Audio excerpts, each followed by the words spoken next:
Hey guys, I'm back. Sorry it's been a little bit. Well, it's been a couple days or maybe a week or something. I don't know. Okay, so maybe more than that. Let's get back into it. I think I already read this part. Hey, let's all calm down for a second. All right, I'm sure Anderson needs time to recuperate. I mean, what just happened? We need to give her some respect. Just stop. Stop acting like that already. Like you feel sorry for me. Hmm? What are you talking about? I'm sure you're happy seeing me like this. You already have everything you wanted, and now seeing me like this, life couldn't get any better. Bitterness seeped into me, and words started flying out of my mouth without filter. But honestly, I don't care. I was so consumed by anger that I only saw Lizette in front of me. What exactly am I to you? Just another part of your obstacle course? Is that what I am? I'm sick of it, Lizette. I'm sick of all of these charades. I'm sick of you. Gasps rose from the crowd around her, and I was brought back to the school hallway. Even my friends beside me looked at me in surprise. One girl looked like she was going to speak up, but Lizette held her hand up to stop her. There was an emotion in her face that I couldn't quite make out, but I could see a form of pity in her eyes. No, don't you dare pity me. I looked away from her. I didn't want to see that emotion in her eyes when she was talking to me. She didn't have the right to look at me that way. I'm sorry. I know your grandfather passing away must have really taken a toll on your emotions. She stepped towards me and put her hand on my shoulder, giving me a tiny smile, as if for old time's sake. But for some reason, I didn't feel comforted at all. Not that I was just angry at her, but the expression on her face when she leaned in close to me contorted into something complex. Something was different about her. I couldn't quite place my finger on it, but something about her had definitely changed. Well, I'll be going for now. Track meet responsibilities and all of that stuff. See you later.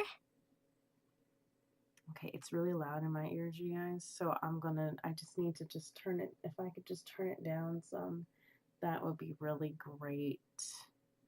I just can't, it's so loud. There we go. Okay, I know it's gonna mess up the story or it's gonna mess up the recording, but we'll see what happens. Something about Lizette made me feel uncomfortable. I wasn't just angry, but also uneasy. What was it? I had never seen her like that before. But I decided to pay no further attention to it. She continued running down the hallway with her gaggle of friends behind her. I refocused my attention to Mrs. Phillips, who was walking down the hall towards me. Is everything all right, girls? Nothing we couldn't handle, Mrs. P. Just a bunch of snobs. Suzu, hush! It was nothing, Mrs. Phillips. I see. Well, Miss Anderson, please accept my condolences for your loss. Thanks, Miss Phillips. Your grandfather was a good man.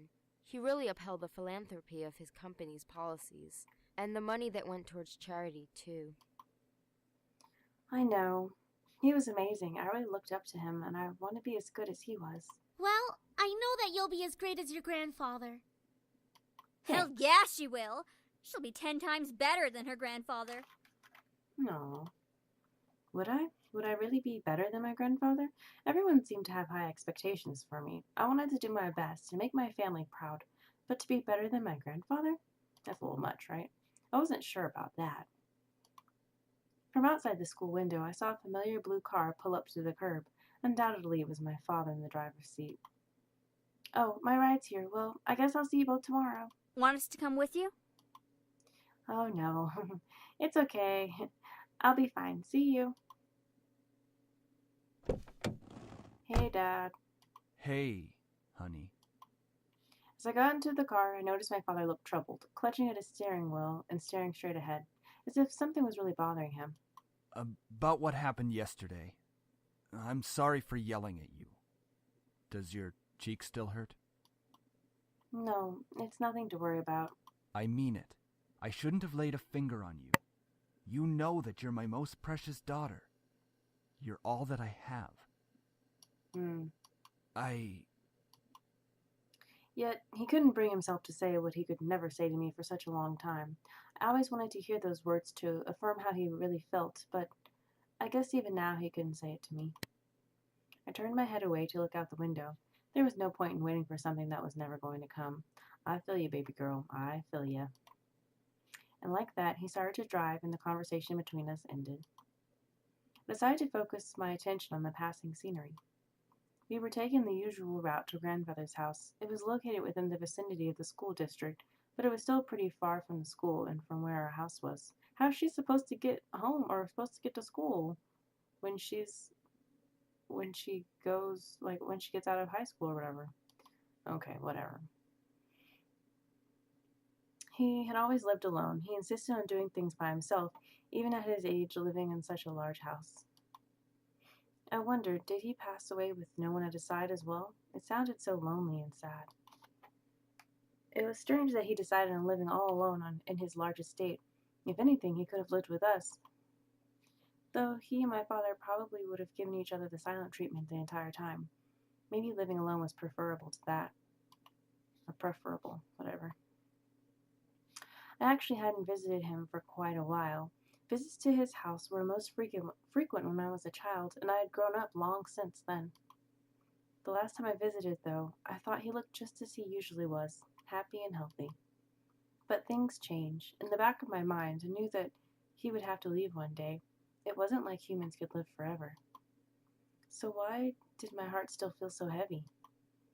The car ride was mostly spent in silence until he spoke up again. How was school? Maintaining your grades, I hope. Yeah. I've been trying my best as of so far. Trying? That's not really doing the best you can, is it? Oh my gosh, shut up.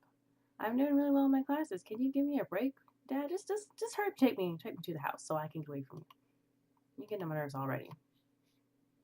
With my father, only some words I said were filtered through his ears. It was difficult to keep up a conversation without eventually talking about academics or my future, even if it was something loosely based on it. He always found a way to integrate it whenever we talked. Anyway, your belongings are in the trunk. There isn't a lot, so I'm sure you can manage bringing them inside the house. After all, you are on the road to being independent now. Yes, I can manage on my own. The usual silence resumed between us. I really wasn't sure what to say around him, especially when most of the time we didn't share the same opinions. One question did linger in my mind, though. If he was going to justify acting so nonchalant at grandfather's funeral, I had the right to at least know why. Leave it alone or try again?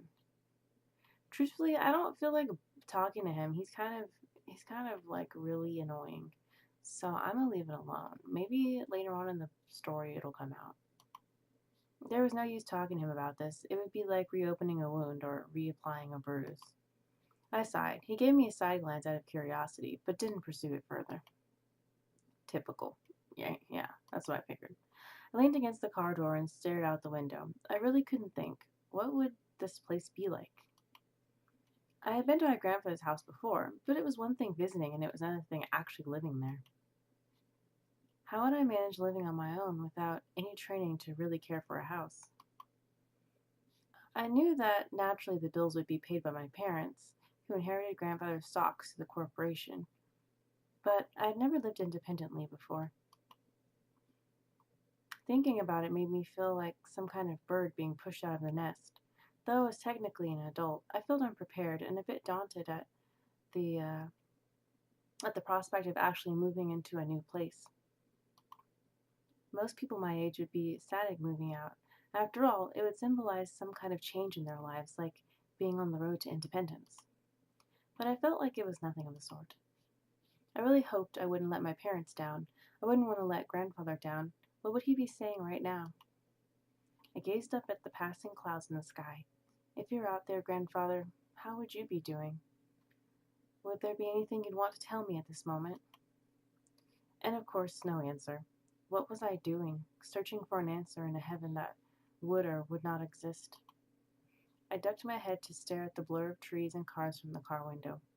My head was definitely going into the clouds there at that moment. Either way, I found myself being driven off to my new home. The car rolled to a stop and I drifted out of my thoughts. Here we are. Go on in. All right, tell Mom I love her. All right. I love you, Dad. No, make sure to come by and visit often. No, I'm gonna miss you lots. Nothing other than a blank stare.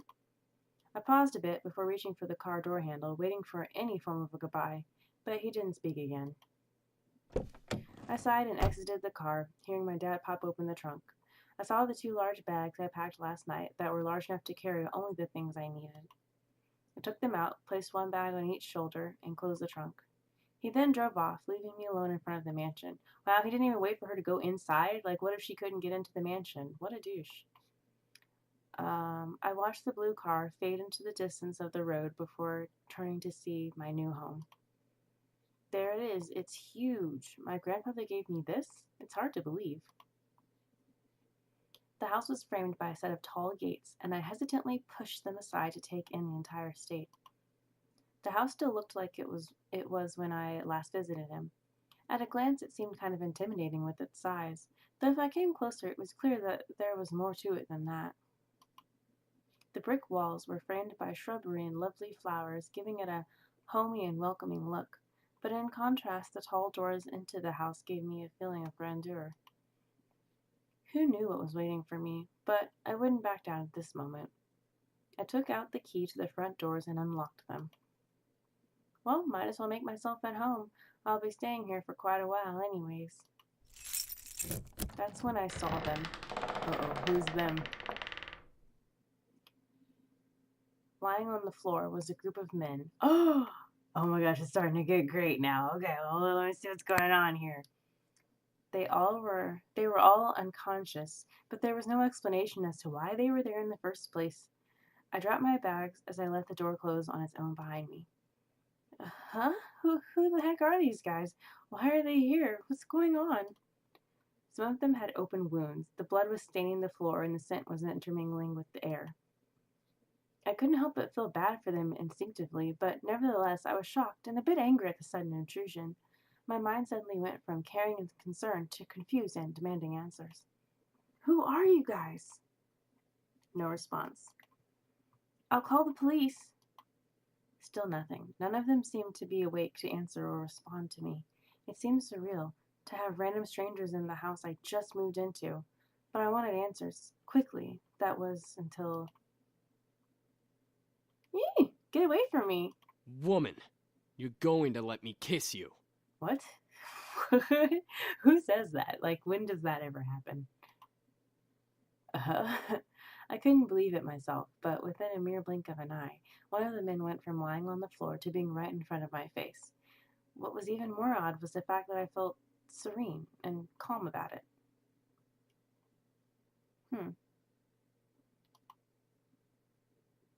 Slowly, a desire burned from my chest, telling me to accept his kiss, even when my mind vehemently refused. Go ahead. Good. Good. What is going on? What? I'm so confused. Why is this happening? As he kissed me, I could feel my body go weak. I didn't know why, but that kiss was draining me of my energy, and yet it was so good it made my heart sing. Oh, maybe they are draining her of her energy, and that's why he needed to kiss her. If that's the thing, that makes sense. Okay. It was a strange and tingling feeling that danced over every nerve of my body. I could feel streams of intangible energy run up my body into my lips. It felt odd, but at the same time, it felt amazing. Sam, stop it. The person kissing me, Sam was his name? Glanced behind him. I said stop. Now. Fine. Finally, he pulled back, and I was left standing there in a daze. What? Huh?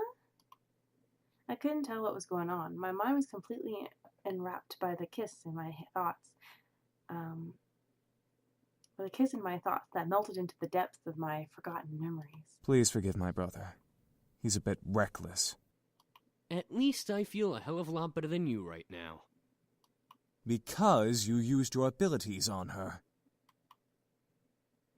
Sam, you're such a reckless brute, taking advantage of a beautiful young woman like her. Shut that pretty boy mouth of yours before I rip it off your pretty boy face. The voice acting, I don't know how I feel about it right now, especially with the guys, but we'll see. Sheesh, you guys. Can we not fight right now? Not all of us are in the best state. I guess you are right, Matthew. I agree.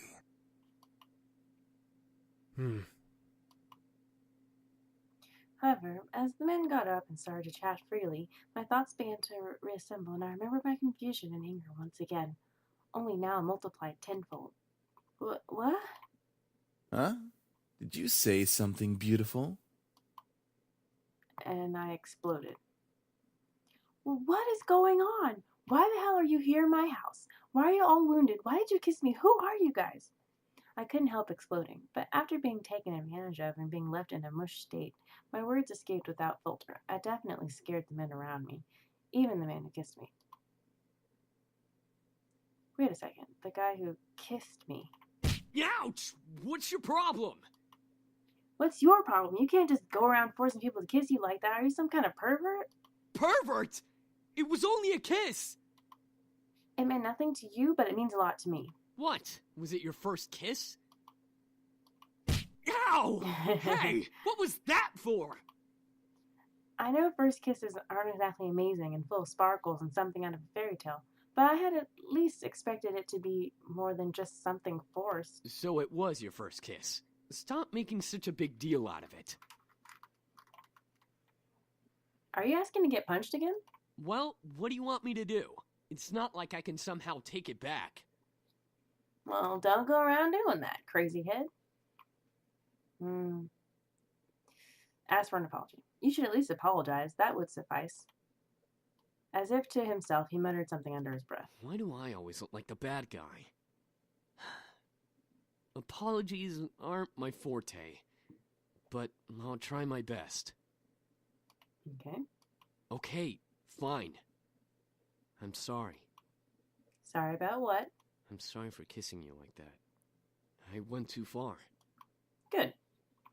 He sighed and ran his fingers through his hair. I didn't mean for it to turn out that way. It's just, I act on impulse, okay? It's difficult to control myself and... What am I saying? It's okay. I get what you're trying to say. Thank you for the apology. Yeah, no problem. I don't know what that little signal meant. Maybe I should have looked at the instructions or like something during the beginning and stuff. Anyway, if you try to pull any funny business in the future, just a fair warning, I know Taekwondo. I think I've bickered enough. Time to get back to the main issue. So what exactly are all of you doing in my house? Miss, please forgive us in our intrusion. We didn't know this abode belonged to anyone, nor did we have the time to take that into consideration. I kind of like this guy's voice. I think he's okay. What? What do you mean? You don't just barge into people's homes? We wouldn't have had to if we weren't as wounded as we are currently. We just escaped from a deadly fight that could have ended our lives. Luckily for us, your home was near and the windows were unlocked, so we quickly came inside. Alright, I see. Hold on. Last time I remembered, there were laws preventing strangers from stepping on private property, although considering the severity of their wounds, it had to be serious. I guess that explains the wounds, but not why he kissed me. He had absolutely no right to do that. Well, lovely flustered lady, it's hard to explain, truly. We're not exactly normal. Not normal? What are you guys, demons or something? I asked almost jokingly, but the boys seemed to take my question differently.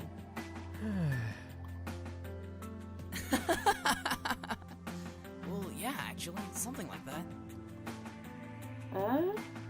We're incubi, miss. Demons who consume and use sexual energy of humans to survive. Oh, okay, now I see. I get it. This is called seducing because we need to be seduced by these incubi. Cool. Incubi, the fabled demons that existed to haunt humans and make them sex-crazed monsters? The mythical beings that could look at like anyone just to get into your pants?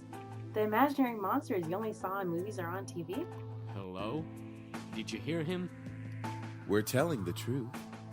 Do you think she's still processing it? Yes, and she'll understand right about.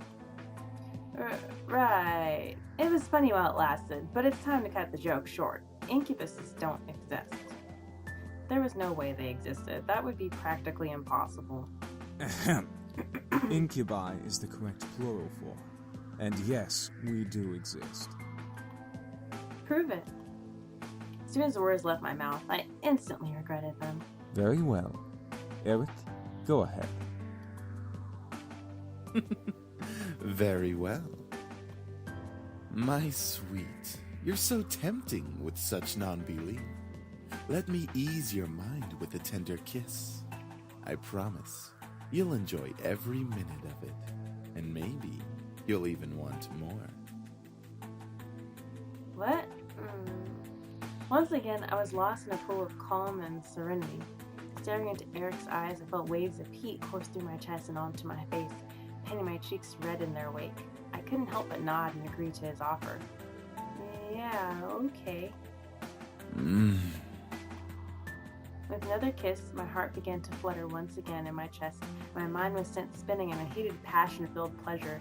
Yet, I could feel my body drain of energy as he kissed me. All right, that's enough. Aw, very well. I feel so much better. As he pulled away, I was left in a mental mush pool. I felt weak in the knees, despite my will demanding me to stand straight in front of the boys before me. The world around me began to spin as I tried to speak. I think I'm going to... Where are our manners? I'm James, and these are my brothers, Sam, Eric, Matthew, and Damien. So, we got Sam here with the green, and then Eric over here looking like Rico Suave. Matthew is, I think it's this kid with the, looks like a baby. And Damien's over here looking like he feels really sorry about something. And then James is the guy with the voice I like. Okay, got it. Miss, are you okay? Shit. She fainted. I couldn't believe it. Incubi. Real? It all spun around in my head until I saw only black. Floating in the darkness, my mind kept replaying the scene over and over again, reminding my body of the touch of the incubi's lips against mine. However, I began to feel the smooth silk around me, and my eyelids unwillingly opened. Where? I woke to find myself in an unfamiliar place. Where was Mom? Dad? I was pretty sure this wasn't my room. Oh wait, I lived at my grandfather's house now. Of course it would be unfamiliar. I rubbed my eyes and surveyed my surroundings. I was still in the clothes that I arrived at the house in, but I was laying in a silk-covered bed. I remember coming in the afternoon, so why was it nighttime already? Suppressing a yawn, I stretched my arms. Maybe I should order some food for delivery. I was feeling pretty hungry. I was about to sit up, but I suddenly realized that I wasn't alone. You're awake. Huh? Since when was he standing there? And who the heck was he? A guy in my bedroom? There's no way. I don't think so. You were in the same clothes that you had on before. Sorry, I think I was saying my thoughts aloud. Why was I apologizing to a stranger who only said 2 words since I woke up? Wait, he looked eerily familiar. Then it all came back to me. Incubus. He was an incubus. He and his brothers came here for refuge, and 2 of them kissed me, and then I fainted. And that was how things came to this. Oh. He was leaning against the far wall, looking at me. My heart began to race as I thought of the endless list of possibilities this situation brought me. I hated the thought of being under an incubus's power, especially in a bedroom. Be calm, jump up, and protect yourself.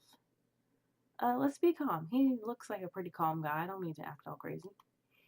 I took a deep breath. I was sure that if any of them just wanted to take advantage of me, they would have already. Yeah, right? Yeah, I'm awake now. That's There's good. a little It's good. So I guess maybe that thing is just like you get to have like maybe a meter or something, and you can, you know, have more love metery stuff for whichever guy, I guess. I don't know. I saw a small form of a smile on his face, which made me blush a bit. Why, though? One thing still concerned me, though. I'm not going to use my powers on you. Uh-huh. How? I can read minds. It's an ability I was born with. Each of us has a different ability, outside of our usual mind-altering powers. Oh, that's kind of cool. But not cool because I've probably been thinking about weird things. I don't want you to be able to read my mind. It's weird, man. I like to have some things, keep those personal. Great. Even more surprises. I grew even more worried about the situation I was in. Alright, I'm gonna pause it here and then pick up next time. See you guys.